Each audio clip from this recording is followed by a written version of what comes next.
그 하나님의 절규를, 그 하나님의 소망을, 그 하나님의 명령을 우리가 듣겠나이다. 예수님의 이름으로 기도합니다. 아멘.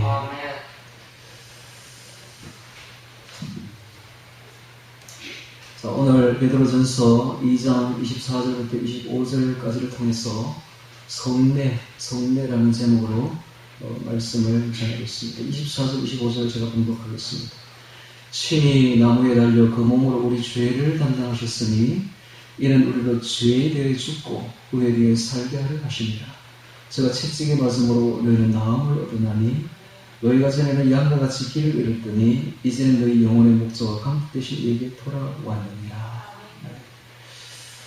이 짧은 이 두 구절이 우리 신앙생활의 전부를 말해줍니다. 전부.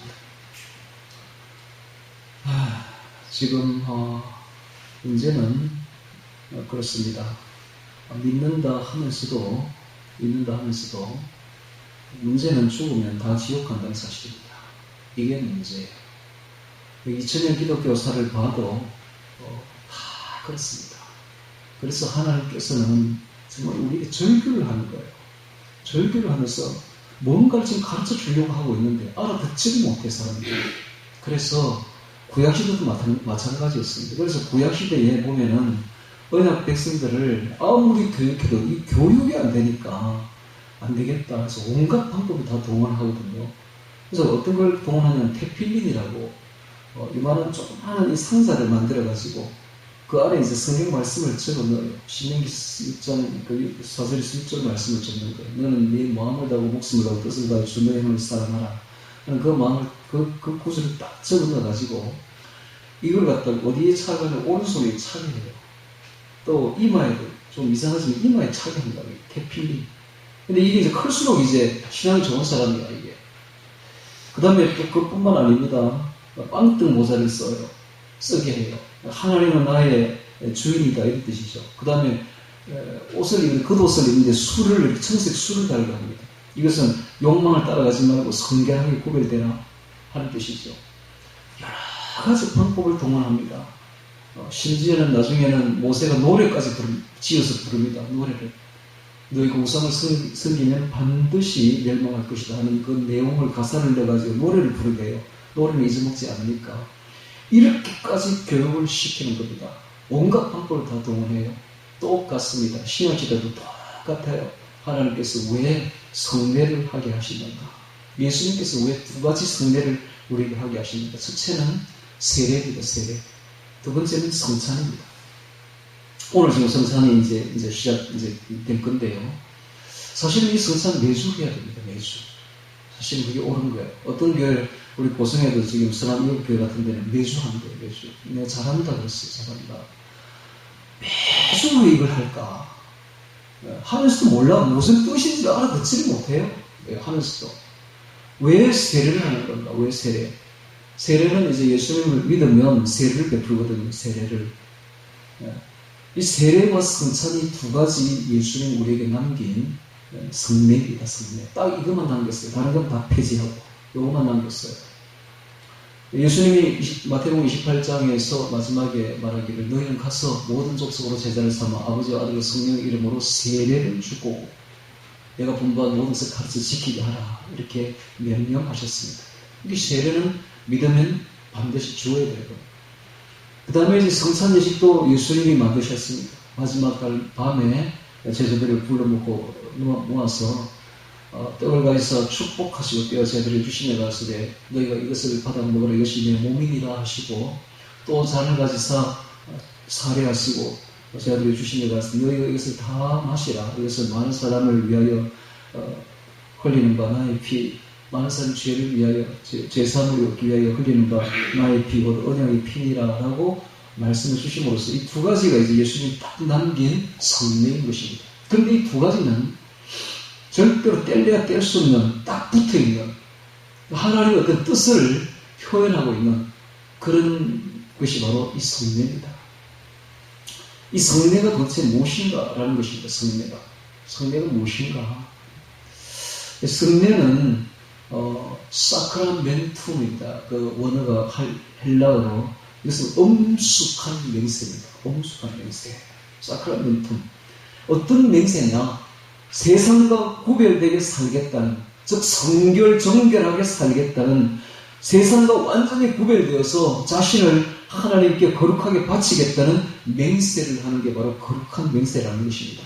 그런데 이 사크라멘tum은 어디에 주로 이제 적용되는 거냐 하면 비밀 결사 조직 가입 때에 이게 적용되는데요. 보통 지금 어둠의 세력들 있지 않습니까? 일루미나티, 프리메이슨 이런 세력들의 가입을 처음에 딱 하게 되면 그 보스 앞에 딱 무릎을 꿇고 충성을 맹세합니다. 복종을 맹세하죠. 그러면 그 보스가 칼을 가져옵니다. 큰 칼을 가져와서 그 사람 목에다 딱 댑니다. 이게 맹세 방법이에요. 배반하면 죽는다는 거예요. 배반하면. 이제부터 우리의 비밀을 지키라. 철저히 복종해라. 만약에 복종하지 않고 배반하면 바로 죽는다. 이런 뜻입니다. 이게 바로 그들의 엄숙한 맹세죠. 마찬가지입니다. 우리도 오늘 이 성찬 예식을 하는 것은 하나님 앞에 엄숙하게 우리 자신의 목숨을 내걸고 지금 맹세하는 것입니다. 어떤 맹세입니까? 철저히 하나님의 말씀에 복종하겠습니다 하고 엄숙한 맹세를 하는 것입니다. 그러니까 오늘 우리가 이 하나님 앞에 지금 목숨 걸고 온 거예요. 목숨 걸고. 그래서 엄숙한 맹세를 하나님 앞에 비밀스럽게 지금 하는 것입니다. 하기 싫은 사람은 오늘 먹지 마세요. 이걸 하는 사람은 확실히 하세요. 확실히. 목숨 걸고 하나님 말씀에 복종하겠습니다 하는 맹세를 하는 것입니다. 비밀결사 조직들도, 세상의 비밀 조직들도 그렇게 하는데, 하물며 우리 하나님 앞에 지금 엄숙한 사크라멘tum을 하는데, 엄숙한 맹세를 하는데, 목숨 걸고 하나님 말씀에 지키고 맹세하겠습니다 라고 맹세를 해야 되는 것입니다. 네. 보통 이제 이 성례는 두 가지, 아까도 제가 이야기했듯이 세례와 성찬인데, 세례와 성찬은 뗄래야 뗄 수 없는 딱 붙어 있는 관계를 가지고 있는데, 이 세례는 믿을 때에 합니다. 믿을 때에 하는데, 초대 교회 초기에서는 이 세례를 할 때에 죽기를 했습니다. 귀신을 쫓아냈습니다. 사탄아, 성부와 성자와 성령의 이름으로 명하노니 사탄을 물러가라.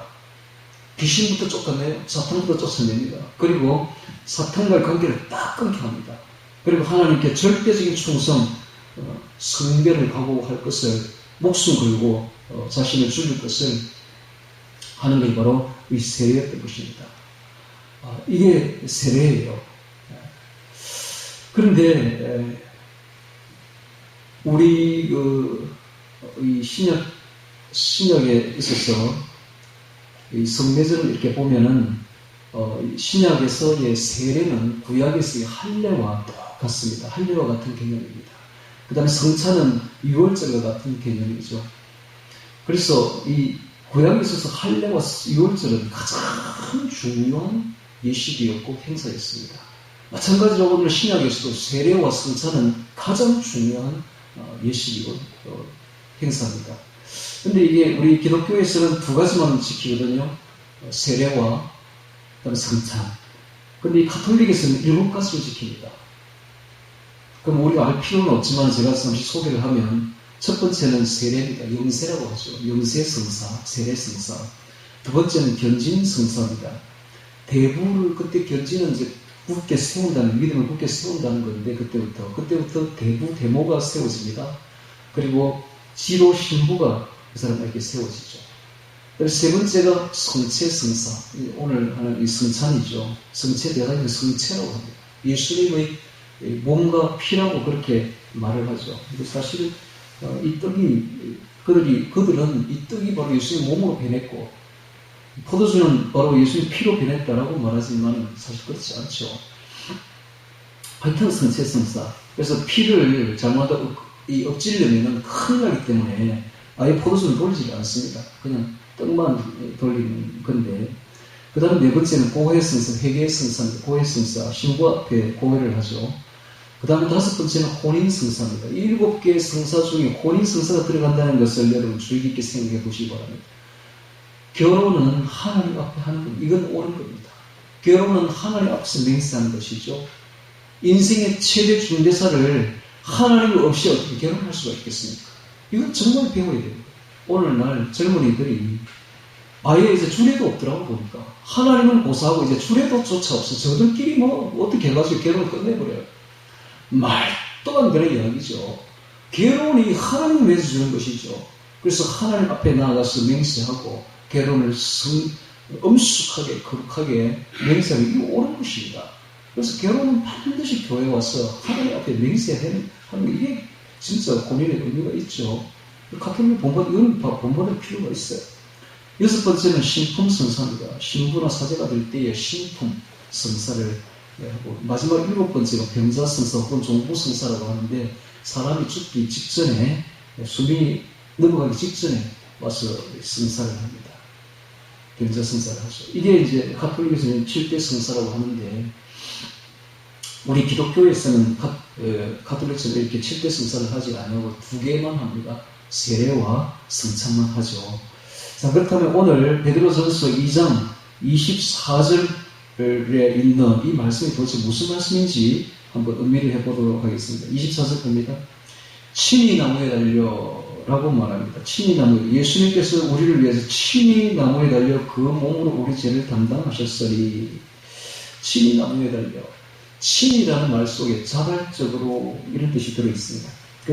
예수님께서 우리를 위해서 대속적인 죽음을 자원해서 자발적으로 하셨다. 친히. 나무에 달려. 이 나무는 저주를 받았다는 뜻입니다. 신명기서 21장 23절에 보면 나무에 달린 자는 하나님께 저주를 받았습니다. 예수님께서 친히 저주를 받으신, 우리 대신 저주를 받으신 것입니다. 그 다음에 친히 나무에 달려 우리 죄를 담당하셨으니, 이는 이렇게 하신 이유가, 예수님께서 십자가에 달리신 이유가 목적이 있습니다. 그 목적이 뭐냐? 이는 우리로 죄에 대하여 죽고 의에 대해 살게 하려 하심이니라. 이게 목적입니다. 예수님께서 십자가에 달리신 목적은, 우리를 친히 달리신 목적은 우리로 하여금 죄에 대하여 죽고 의에 대해 살게 하려고 했다라고 표현하고 있습니다. 이것이 바로 성례입니다. 죄에 대해 죽는 것이 세례고 의에 대해 사는 것이 성찬입니다.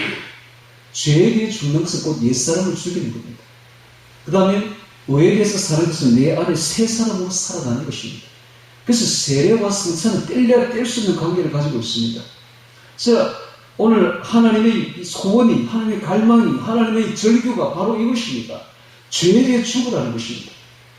그리고 의에 대해 살아가라는 것입니다. 그런데 오늘날 기독교인들이 그렇게 하느냐? 그렇게 하지 않습니다. 왜 그렇게 하지 않는가? 죄에 대해 죽지 않아요.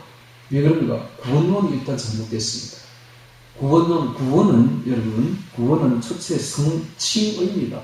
예수 믿고 의롭다함을 받는다. 칭의. 그 다음에 성화입니다. 성화. 그 다음에 영화인데, 이 세 단계로 나눠지는데, 영화는 천국에서 이루어집니다. 그래서 지상에 있을 때는 우리가 칭의와 성화까지 가야 돼요. 성화까지 가야 돼요.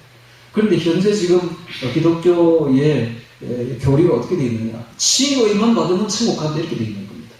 성화는 그거는 뭐 상급에 불과하다.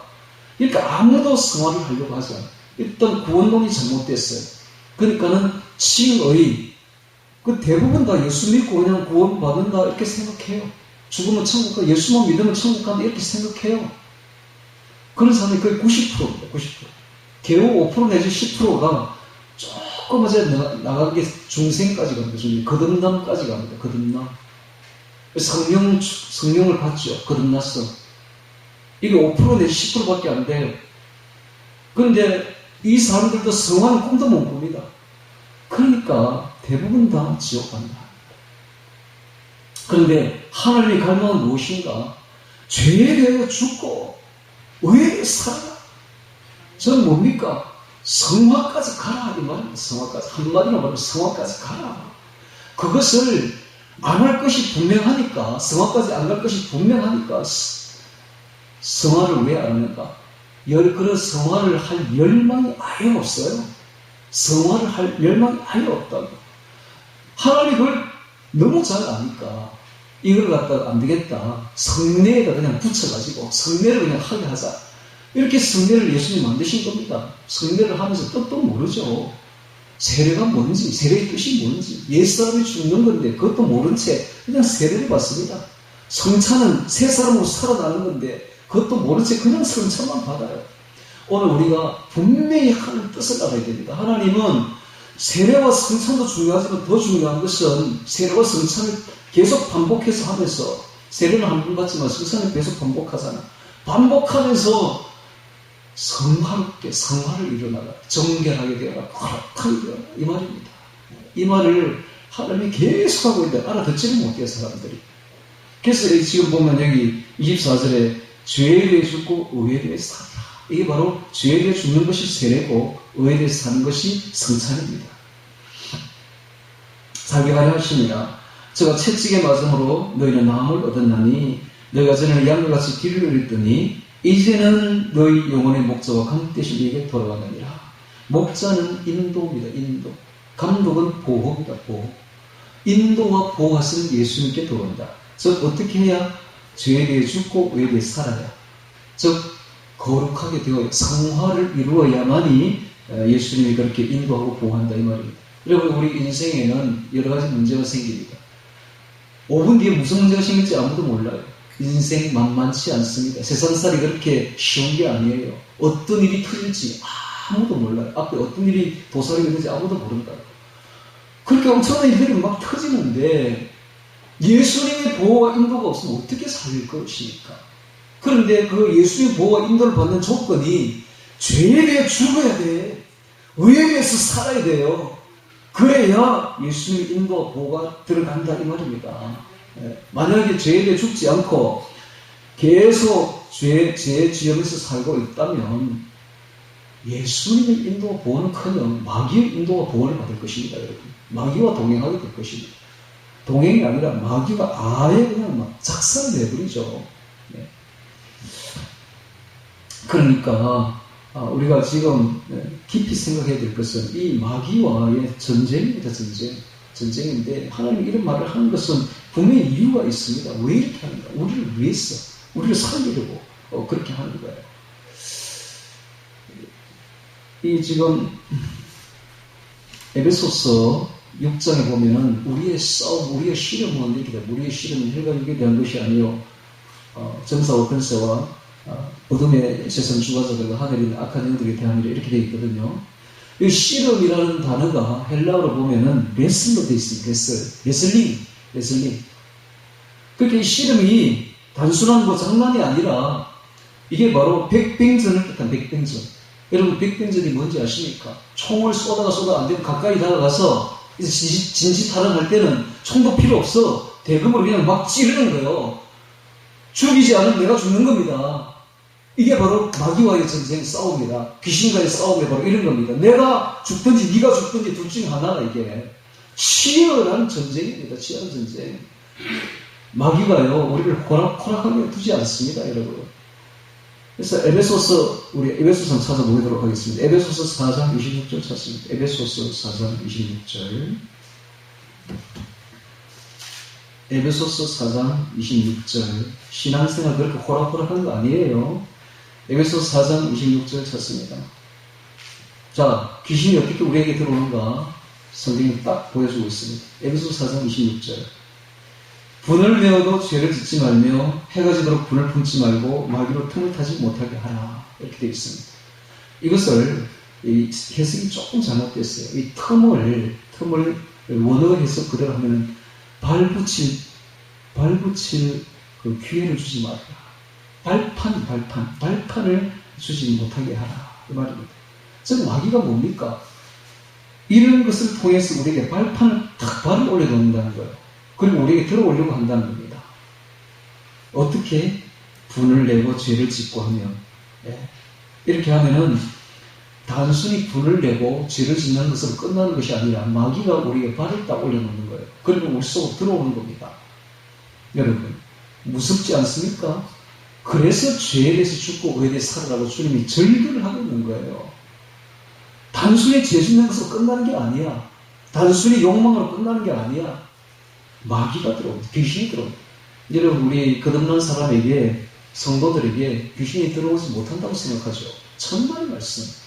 귀신이 잘도 들어옵니다, 여러분.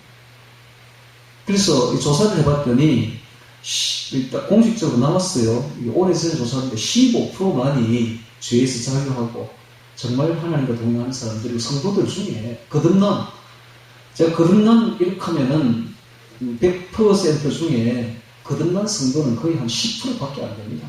그 10% 중에 그렇단 말이에요. 10% 중에 완전히 거듭나서 중생하고 완전히 성도가 되었는데 성령과 함께하는 사람 중에도 귀신이 품을 타는데 그 중에 15%만 자유롭다 이 말입니다. 그 다음에 65%는 항상 귀신이 탕을 타서 들어와요. 들어오면 정오가 일어나요. 정오가 일어나고 분노가 일어나고 그 다음에 탐욕이 일어나고 정욕이 일어나고 욕심 전부 다 귀신이 하는 겁니다. 속에서. 그 다음에 나머지 15%는 완전히 눌려있어요. 우울증하고 죽고 싶다, 자살하고 싶다 이런 생각. 성도가 그렇게 합니다. 성도가. 그런데 이거는 오래전에 조사한 거고 요즘에는요. 요거 귀신이 틈 안 타는 진짜 자유한 마귀에게서 자유하고 정말로 자유함을 누리는 성도는 1%가 됩니다. 1%. 다 귀신이가 점령당하고 있는 거야. 분을 내고 정욕으로 이래가지고 발판을 다 만들어주는 거야. 여러분 죄를 짓는 것은 무슨 뜻이냐면 마귀여 사탄이여 들어오소서 환영합니다 이런 뜻입니다. 마귀를 딱 불러들이는 거야. 이거를. 그런데 고린도후서 10장 4절에 보면 견고한 짐이라고 했습니다. 견고한 짐. 그들이 들어오면 우리 속에 어떤 짐을 짓느냐. 견고한 짐을 짓어요. 요새를 아예 딱 구축을 합니다. 그것도 한 개가 아니야. 한 놈이 아니야. 보통 들어올 때는 10놈, 100명씩 들어옵니다. 100놈씩 들어옵니다. 들어와가지고 그냥 요 속에다가 자기들 견고한 요소를 딱 구축해버려요. 안 나가요. 그래서 예수님이 죄에 대해 죽고 의에 대해 살아가고 그렇게 절규하시는 이 성례를 통해서 우리가 말씀하고 있는 거예요. 너 이거 안 하면 바로 귀신이 들어온다. 너 속에 마귀가 들어온다. 이런 뜻입니다. 그래서 우리가 정말 예수님 말씀을 깊이 새겨 들어야 되는 것입니다. 자, 야고보서 4장 7절을 한번 찾아보도록 해요. 그럼 우리가 어떻게 해야 이 귀신이 못 들어오게 하겠는가? 야고보서 4장 7절 찾습니다. 야고보서 4장 7절 7절 8절 봅니다. 그러자 너희는 하나님께 순복할지어다 마귀를 대적하라 그리하면 너희를 피하리라 하나님을 가까이 하라 그리하면 너희를 가까이 하시리라 죄인들아 손을 깨끗이 하라 두 마음 품은 자들아 마음을 성결케 하라 이렇게 되어 있죠. 자, 다시 봅니다. 그런즉 너희는 하나님께 순복할지어다 마귀를 대적하라 그리하면 너희를 피하리라 되어 있습니다. 우리가 마귀를 대적한다고 마귀가 물러갈 것 같습니까? 마귀는 우리보다 월등히 뛰어난 존재들입니다. 우리가 마귀야 예수 이름으로 명령을 물러가라 한다고 물러가지 않습니다. 그들이 꼼짝도 안 해요. 물러가는 방법이 있어요. 그 뒤에 있어요. 하나님을 가까이 하면 됩니다. 우리가 하나님을 가까이 하면 저절로 피한다. 우리를 피한다. 우리가 가까이 가면 마귀가 슬슬 피해요. 우리를. 왜? 우리가 어떻게 할 때? 하나님을 가까이 할 때. 여러분 하나님을 가까이 하면 귀신이 그냥 물러갑니다. 피한다고요.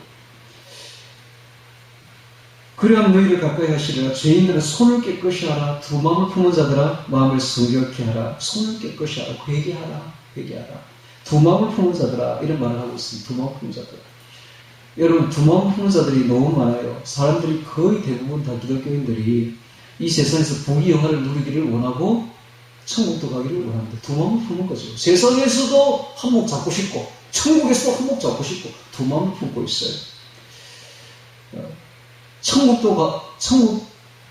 여러분, 두 마음 품는 자들은 안 됩니다. 한 마음을 품어야 되지. 천국을 택하든지, 지옥을 택하든지, 둘 중에 하나를 택하는. 죄를 짓든지, 그래서 지옥에 가든지, 아예. 아니면 천국 가려면 죄 짓지 말고, 천국을 택하든지, 하나를 택하든지, 귀신을, 마귀를 택하든지, 둘 중에 하나를 해라. 이 말이 두 마음 품는 자들아. 마음을 성결케 하라. 이 말입니다. 이제는 두 다리를 걸치지 말고 하나만 택해라. 하나님이 두 마음을 푸는 것을 역겨워서 도저히 볼 수가 없대. 도저히 못 봐주겠대, 이제. 아싸리 그냥 가든지, 그냥 마귀한테 가버리든지. 내한테 오려면 아주 깨끗하게 마귀와 끊고 오든지 둘 중에 하나를 하라. 이 말입니다. 그래서 오늘 우리가 하나님이 그렇게 마음이 넓은 분이 아닙니다, 여러분. 두 다리를 걸치고 두 마음을 품어도 나를 받아주시겠지? 안 받아줍니다. 마귀에 가든지 지옥으로 가든지 천국을 가든지 죄를 짓든지 아니면 죄를 끊든지 둘 중에 하나. 천국 가고 싶은 죄 짓지 말고 딱 끊으라 이 말입니다.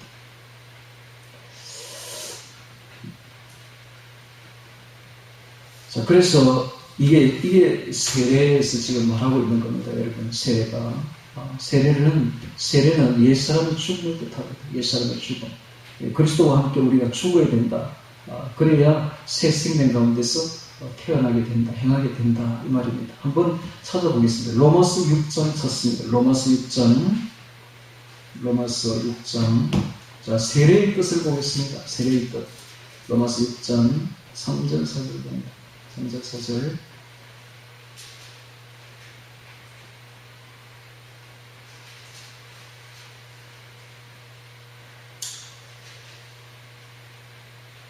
자, 로마서 6장 3절 읽겠습니다. 무릇 그리스도 예수 합하여 세례를 받은 우리는 그의 죽으심과 합하여 세례받은 줄을 알지 못하느뇨. 그러므로 우리가 그의 죽으심과 합하여 세례를 받음으로 그와 함께 장사되었나니 죽었나니 이는 아버지의 영광으로 말미암아 그리스도를 죽은 자 가운데서 살리신 것 같이 우리로 또한 새 생명 가운데 행하게 하려 함이니라. 새 생명은 바로 새 사람입니다. 새 사람이 되려면 옛사람이 죽어야 돼요. 장사되어야 돼요. 죽지 않으면, 옛사람이 죽지 않으면, 우리 속에 두 사람이 있는데 한 몸이 죽지 않으면 앞에 옛사람이 죽지 않으면 절대로 새 사람으로 살 수가 없습니다. 이 둘은 불가분에 딱 반대로 가고 있어요. 그래서 하나를 죽여야 돼요. 하나를 안 죽이면, 장사를 안 시키면 절대로 우리가 새 사람으로 살 수가 없습니다. 새 사람으로 살고 싶다. 새 생명으로 하나님 주시는 영생으로 살고 싶다면 옛사람을 죽여야 돼요. 죄를 죽여야 돼요. 옛사람은 죄와 내 자아가 결탁된 겁니다. 내 욕망과 죄가 내 자아가 결탁되어 있는 이게 바로 옛사람입니다. 그래서 거듭나도 여전히 옛사람이 살아있어요. 이거 죽이라는 겁니다. 이거 안 죽이면 새 사람으로 살아날 수가 없다. 이 이야기를 지금 하고 있는 것입니다. 옛사람이 죽지 않으면 이게 바로 세례입니다. 세례는 옛사람이 죽는 거고 장사되는 겁니다. 그래서 초대교회에서는 이 세례를 줄 때에 침례를 줬어요. 아예 물에 집어 넣어버렸어요. 물은 죽음을 뜻합니다. 물에 들어갔다는 것은 죽었다. 내 옛사람은 죽었다는 겁니다. 그리고 다시 일어난다는 것은 새 사람으로 이제 일어난다. 이런 뜻입니다. 그래서 실제 세례는 침례가 오라요. 침례를 해야 제대로 되는 겁니다. 그럼 처음부터 그럼 침례를 했냐? 그건 아니에요. 베드로가 하루에 3,000명씩 세례를 줬거든요. 하루에 회개하는 사람 3,000명, 5,000명씩. 그 위에는 강이 없습니다.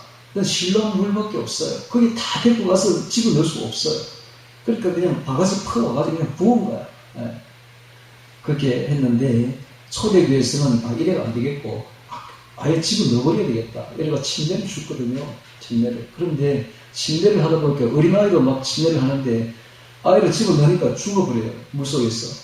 그런 일이 막 생기니까 이래서는 안 되겠다 해가지고 이제 살수레로 이제 바뀐 겁니다. 물을 뿌리는 거죠. 살수레. 우리 장로교하고 감리교회는 물을 이렇게 뿌리면서 세례를 줍니다. 그 다음에 또 어떤 데는 이 관술에다가 물을 이렇게 붓는 주선자에서 막 부어버리는 그런 경우도 있습니다. 물을 확 부어버리는. 그릇 써가지고 막 부어버리는 관술에. 오히려 살수레보다 관술에 정도로 해야지. 확 부어버려야죠. 예사람이 죽을 거 아닙니까? 이게 이렇게 뿌려가지고 되는 게 아니야, 이게. 할 수 있으면 그냥 침대를 확 집어 넣어버려야 돼. 그래야지 옛사람이 죽고 새사람이 살아나는 이 개념이 딱 쓸 건데, 살수레 갖고는 너무 약해요. 여러분, 세례는 뭔가? 옛사람이 죽는 겁니다. 할렐루야. 이걸 좀 알아들으라는 겁니다. 하나님이 세례가 중요한 것이 아니라 세례도 중요하지만 세례에 깃든 그 의미를 알아봐야 옛사람은 죽는 겁니다. 네. 자, 그 다음에 이제 요한복음 6장 찾기에서 성찬의 의미를 보도록 하겠습니다. 요한복음 6장 찾습니다. 요한복음 6장 54절 요한복음 6장 54절, 55절. 54절, 55절. 자, 이제 성찬의 의미를 새겨보도록 하겠습니다. 요한복음 6장 54절, 55절입니다. 제가 읽겠습니다. 내 살을 먹고 내 피를 마시는 자는 영생을 가졌고 마지막 날에 내가 그를 다시 살리리니 내 살은 참된 양식이요 내 피는 참된 음료로다. 내 살을 먹고 내 피를 마시는 자는 내 안에 가고 나도 그 안에 거하노니 살아계신 아버지께서 나를 보내시며 내가 아버지로 인하여 사는 것 같이 나를 먹는 그 사람도 나를 인하여 살리라. 네, 이렇게 했는데 알아듣지도 못해요. 이 말이 어떻게 식인종인가? 예수님의 살을 먹고 우리가 예수님 피를 마셔야 돼? 이렇게는 생각합니다. 그래서 가톨릭에서는 이 말을 알아듣지를 못해요. 오해를 해가지고 그들이 성례식을, 성산 예식을 할 때는 자기들이 이렇게 기도를 하면 그게 떡이 예수님의 살로 바뀐대. 그래서 예수님의 살을 먹는데 이 구절을 가지고. 그런데 이 구절은 그런 뜻이 아니라 살과 피는 유대인 용법으로 볼 때에 전체, 내 몸 전체를 말합니다. 내 몸 전체. 그러니까는 예수님의 살과 피 하면 예수님의 몸 전체를 말합니다. 전인을 말합니다. 즉, 예수님의 살과 피를 먹는다는 것은 예수님을 온전히 따라간다 이 말입니다. 예수님을 온전히 닮는다 이런 뜻입니다. 그러니까 우리가 예수님의 살과 피를 먹는다는 건 예수님과 합한다. 예수님을 온전히 내가 받아들인다. 예수님의 제자가 된다. 예수님을 온전히 따라간다. 이런 뜻입니다. 이런 뜻. 그래서 우리가 새 생명으로 살아나 예수님의 생명으로 새 사람이 되는 겁니다. 새 사람. 옛 사람은 지나가고 죽고 새 사람으로 사는 것이죠. 여러분, 예수님의 새 사람이 되면 예수님의 새 사람의 열매가 나타나는데, 새 사람의 열매. 옛 사람의 특징은 분노를 잘합니다. 분노. 썩어 잘낼 때는 화를 낸다. 그리고 다른 사람을 무시합니다. 자기만 잘났어. 그런데 새 사람이 되면 예수님의 인격이 되면 어떻게 되면 인격적으로 대합니다. 인격적으로. 하나님은 우리를 인격적으로 대한다는 게 무슨 뜻입니까? 우리를 존중한다는 거예요. 존중. 아주 최고로 존중해 주는 이게 인격적인 대우입니다. 새 사람이 되면 모든 사람을 존중합니다. 존중. 그 사람을 무시하지 않습니다. 아무도 무시하지 않고 말을 할 때 존중하게 한다. 이 새 사람의 특징이다. 그래서 예수님은 우리를 어떻게 대하는가? 아주 존중합니다. 무시하지 않아요, 절대로. 얼마나 우리를 우리의 기분을 얼마나 세워주고, 얘야, 기분이 좋으니? 뭐 이런 식으로 이야기를 하면서, 우리를 아주 존중합니다. 이렇게 하니까 기분이 좋지. 이런 식으로. 예수님은 우리를 너무너무 존중한다. 이 인격적이거든요. 이 새 사람이거든요. 그러니까 오늘 우리가 예수님과 함께 새 사람이 되면 특징이 하나님 사랑, 이웃 사랑이 된다. 되는데 이웃 사랑의 그 특징이 보면은 남을 존중한다. 아주 존중합니다. 그래서 이게 우리가 방금 이 요한복음 6장에 있는 이 말씀의 깊은 뜻을 이제 알겠습니까? 예수님의 살을 먹고 피를 먹는 예수님과 하나가 되어버린다. 예수님을 닮는다. 예수님의 생명으로 온전히 우리가 합한다. 그래서 성찬은 의로 사는 것입니다. 죄에 대해 주고 의에 대해 사는 것입니다. 그래서 죄에 대해 주는 것은 세례요, 의에 대해 사는 것은 성찬이 되는 것입니다. 성찬. 자, 이 세례는 내가 이제 예수를 믿는다는 믿음의 고백을, 외적 고백을 세례로 하는 것이요. 그 다음에 성찬은 내가 이제 새 사람이 되었다. 예수님의 사람이 되었다. 이제는 옛 사람은 죽었고, 옛 정신화는 죽었고, 이제 예수님은 옛 신화로 살아간다. 정신화는 죽어버렸고, 옛 신화로 살아간다. 이런 뜻이 바로 이 성찬인 것입니다. 그래서 오늘 우리도 성찬을 이제 하게 될 것인데, 이 성찬을 하면서, 예수는 완전히 내가 받아들이고, 이제는 새 사람으로, 예수님으로 살아간다. 이런 뜻이 그 안에 들어있다는 것을 아시기 바랍니다. 자, 이 성찬에 대해서, 먼저, 고린도전서 11장 27절 봅니다. 고린도전서 5장 11장 27절 찾겠습니다. 11장 27절.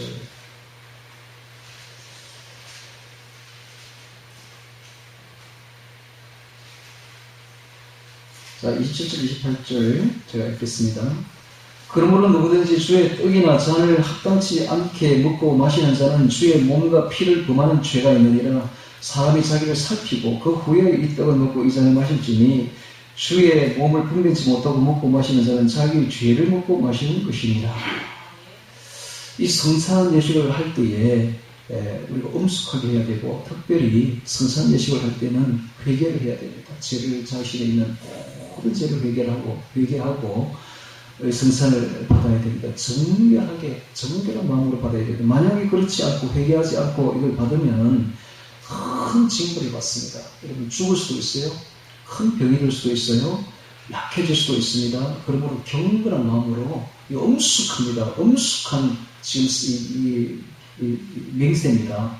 그러니까 자신의 죄를 다 끊고 고백하고 죄를 다 씻어내고 그리고 이것을 받아야 됩니다. 그래서 제가 지난주에 성찬 다음 주에 있으니까 경건한 한 주간을 사세요 하고 한 것도 바로 그런 겁니다. 혹시 지금 마음속에 아직도 죄가 아직 찌꺼기가 있다면 회개하고 성찬 받기를 바랍니다. 자, 여기서 제가 이제 이야기를 다 했는데요. 이 성례전에 계시된 하나님의 그 뜻이 무엇인가? 이것은 옛사람이 죽고 새사람으로 살아나야 된다. 이런 뜻입니다. 아까도 제가 맨 처음에 이야기했듯이 대부분 오늘날 기독교인들이 이 뜻을 알아듣지를 못해요. 그래가지고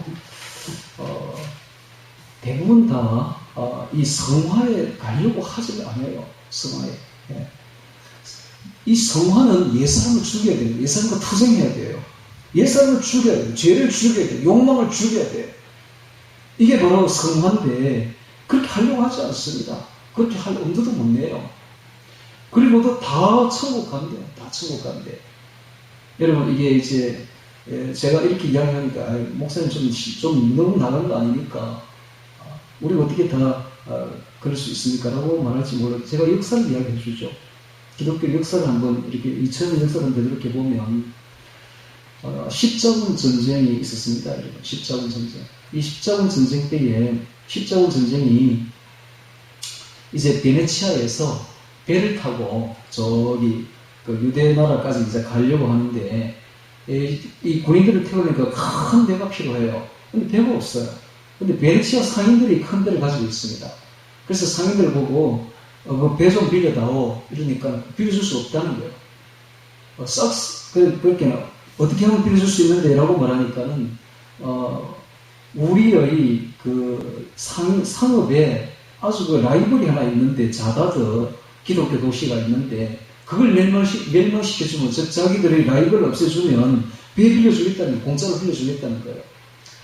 그러니까 이 십자군이 그거 아주 쉽지 하면서 자다드 가가지고 그 자다드 성을 함락시키고 거기에 있는 것을 약탈하고 강간하고 살해를 한 겁니다. 여러분, 기독교인을 죽인 거예요.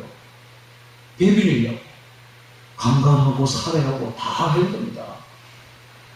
그리고 그들이 나중에 또 이 십자군이 이 가톨릭인데 이들이 다 가톨릭이죠. 그 가톨릭과 라이벌인 그리스 정교회의 본산인 콘스탄티노플을 점령합니다. 라이벌이라고. 가톨릭의 라이벌 된다고 그 그리스 정교회의 본산인 콘스탄티노플 동로가 아닙니까? 거기를 점령을 해요. 그래서 점령해서 약탈하고 강간하고 살해를 자행합니다. 바로 그 결과 콘스탄티노플이 완전히 몰락합니다. 그 후유증으로 1453년 이슬람의 투르크족에 의해서 멸망하게 되죠. 결국 이 멸망은 그 십자군이 다 이렇게 저질렀던 겁니다. 자, 이렇게 자기들이 죄를 지었으니까 약탈했죠, 강간했죠, 살해를 했죠, 살인을 저질렀죠. 그것도 같은 기독교인이 기독교를 죽였다 이 말입니다. 그러니까 죄를 지으면 지옥에 가니까 그들이 어떻게 했느냐? 교황과 주교에 가가지고 사죄를 요청합니다. 사죄해달라고 요청합니다. 그러니까 사죄를 그 당시에 교회 구원론이 있었어요. 그래서 사죄를 합니다. 그러니까 그들은 말하기를 나는 천국에 들어간다. 어떤 악을 행해도 나는 천국에 들어간다. 이렇게 말했던 거예요. 전혀 양심에 끓김이 없는 거 죄를 지어도 이게 당시 가톨릭의 모습이었습니다. 오늘날 개신교가 그와 똑같다. 그와 똑같다. 다를 바 하나도 없다. 개신교는 지금 뭡니까? 성화 구원론까지 가지고 안 해요. 칭을 예수 믿으면 천국 간다. 여기 딱 끝이 끝났고 여기서 멈추어가지고 더 이상 나가지 안 해요. 그들이나 지금이나 똑같다 이 말입니다. 이런 사람들이 다 지옥 갔습니다. 그러니까 예수님은 지금 절규를 하고 있어요. 우리에게. 얘들아 거기 멈추면 안 된다. 성화까지 나아가야 된다. 이 말을 하려고 성례제를 만든 겁니다. 그래서 세례를 통해서 옛 사람이 죽고 성찬을 통해서 새 사람으로 살아나라. 그래야 너희들이 천국 간다. 이 이야기를 하는 겁니다. 그래서 오늘 우리가 이 왜 기독교에 대해 변화되지 않습니까?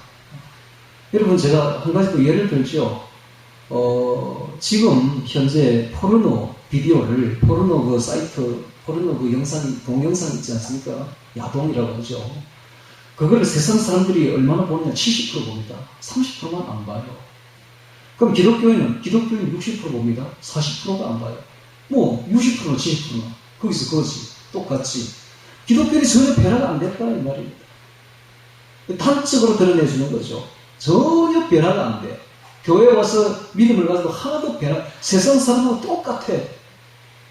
또 한 가지 예를 들겠습니다. 애슐리 메디슨이라는 사이트, 불륜 사이트가 있었습니다. 미국에서 생겼는데 거기에 회원수가 무려 폭발적으로 늘어나가지고 유부남들이 막 거기 들어가가지고 이제 불륜을 저지르는 사이트인데 3,700만 명이 가입됐어요. 한국에서만 해도 수십만 명이 거기 가입됐어요. 그런데 거기 해킹을 당합니다. 해킹을 당해가지고 막 유출이 명단이 전부 공개가 되어버렸어. 그 이유로 인해가지고 2명이 자살합니다. 그리고 목사 400명이 목회를 사용합니다. 목사들도 거기 가입됐던 거예요. 400명이 사용돼요. 근데 그렇게 조사를 해보니까 회원 중에 거의 절반이 48%가 다 기독교인이었습니다. 기독교인들이 철저히 세속화되어 있다는 방증입니다. 왜 기독교는 전혀 변화되지 않는가? 기독교인은 전혀 변화되지 않는가? 이유는 딱 한 가지. 구원론이 칭구원론에 머물고 있기 때문에 그렇습니다. 성화까지 가야 돼요. 하나님의 절규를 들어야 돼요. 이렇게 성찬을 하면서도 무슨 뜻인지를 몰랐던 겁니다. 성찬을 왜 하는지 몰랐던 거예요. 세례를 왜 하는지 몰랐던 거예요. 하나님은 우리가 성화까지 안 가면 안 된다는 것을 지금 이렇게까지 보여주면서 교육시키고 있는 겁니다. 여러분 우리가 죄를 지으면 아까도 이야기했죠. 귀신이 들어옵니다. 귀신이 발판을 딱 닫고 우리 속으로 들어온다니까. 그래서 자신은 몰라 귀신 들어온 줄도 속에 꽉 차가지고 요새를 짓고 있다는 사실입니다. 그러니까 여러분 단순히 죄를 짓는 것으로 끝나는 게 아니야. 그 속에 귀신이 들어옵니다. 마귀가 들어와서 완전히 자기의 요새를 짓는다는 걸 알아야 됩니다. 그걸 철저히 회개해야 됩니다. 하나님을 가까이 하십시오. 그러면 귀신이 나갑니다. 예. 두 마음 품지 마십시오. 천국이냐 지옥이냐 결정하시. 이제는 결정해야 돼. 이제는 성결하게 살겠다, 거룩하게 살겠다고 결정하고 하나님께 가든지 아니면 죄짓고 마귀한테 가든지 둘 중에 하나를 택해야지. 둘 다 두 마음을 품고 둘 다 가지고 갈 수는 없는 겁니다. 하나님이 그걸 지금 말하고 있는 거예요.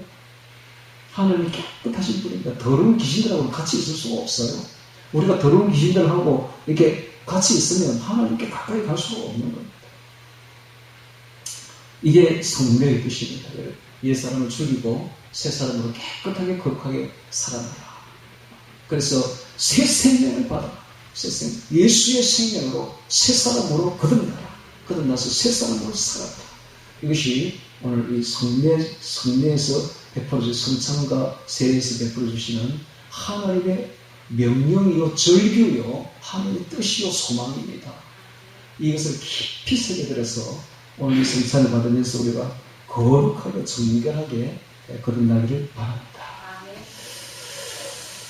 자, 오늘 말씀 기억하면서 잠시 기도하도록 하겠습니다.